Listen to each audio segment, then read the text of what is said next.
What if you love two completely different design styles for your yard? Maybe you want something that's really modern and minimal, but maybe you're also attracted to old world traditional elegance. And maybe you want a little bit of both and you're wondering, can I combine these styles? Can I find a happy medium? Can I take elements from both and put them in my yard, or will it feel like there's a clash? This is a challenge that many of our clients come to us with, so let me show you how we mix different design styles for our clients.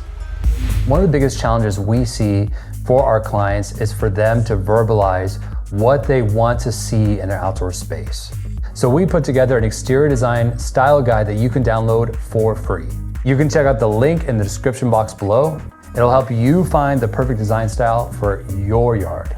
When it comes to interiors and even architectural styles, there's so many established styles that are very widely understood, where specific words mean specific things. But when it comes to the exterior space, it does seem a bit more vague.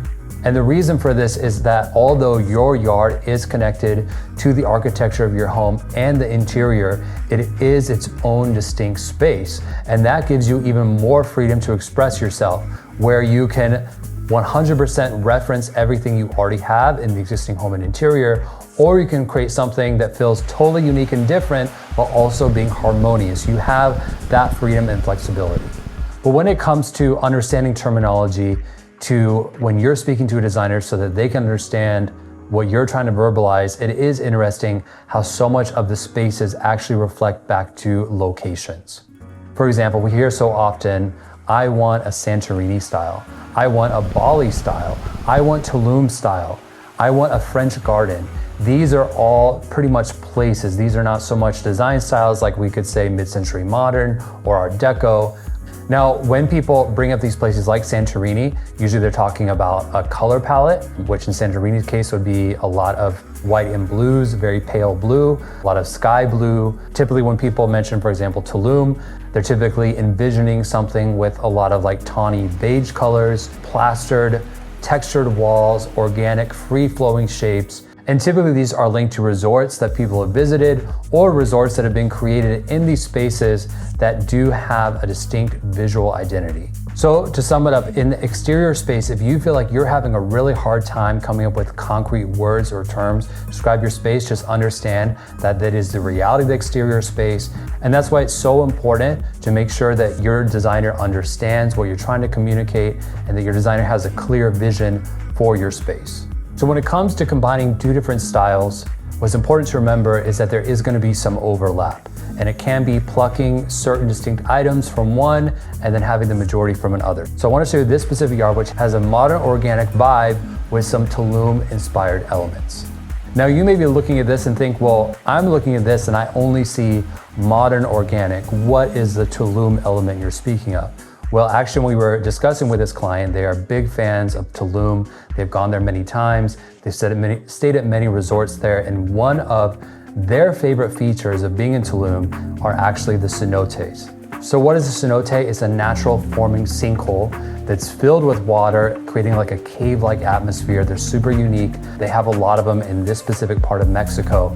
So we want to think, obviously this is not something that you can really create in your backyard, but how can we take the concept of a cenote and put it in an abstract form in the backyard? And the way we did this was by creating this kind of monolithic cantilevered structure that really gives this abstract kind of cave-like feel to the space by compressing the space. So the space in between the water and the roof line feels very compressed and it feels very cozy. Your eye is drawn to kind of how low the ceiling feels over both the dry area and the water. And like I said, this is taking what an actual cenote is and turning it into a very abstract concept, not something you look at and think cenote at first glance, but then weaving it into the other modern organic elements of the space, which are these rounded plaster walls and neutral tones. Now, one thing that's very important when it comes to combining design styles is making sure that the styles you're trying to combine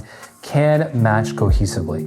Now, what do we do in the case where, let's say we want to have something like, let's say we want a Santorini vibe, but then we also really like a Japanese Zen feel? How could these possibly combine? Well, obviously we can't just smush these together.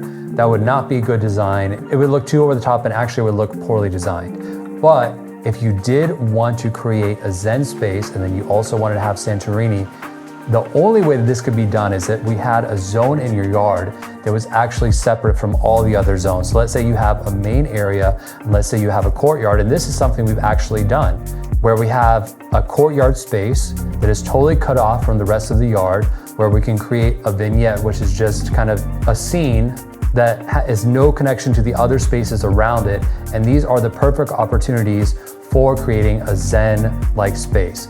Now we get a lot of clients where they want to incorporate a wellness area where they can have a sauna, a cold plunge, and a lot of them do want them to have a more Zen vibe. So what we like to do in those instances is make sure that it's in an area where there's no visual overlap with the other area that may be, for example, Santorini. And that way, you're not gonna have any clash of these two very different styles. So just remember, when you have very different styles, the only way to combine them is make sure they don't share the same visual space. And as always, thank you so much for watching this video. And if you liked it, make sure to check out this video right here that YouTube is recommending for you. Keep it classy, San Diego.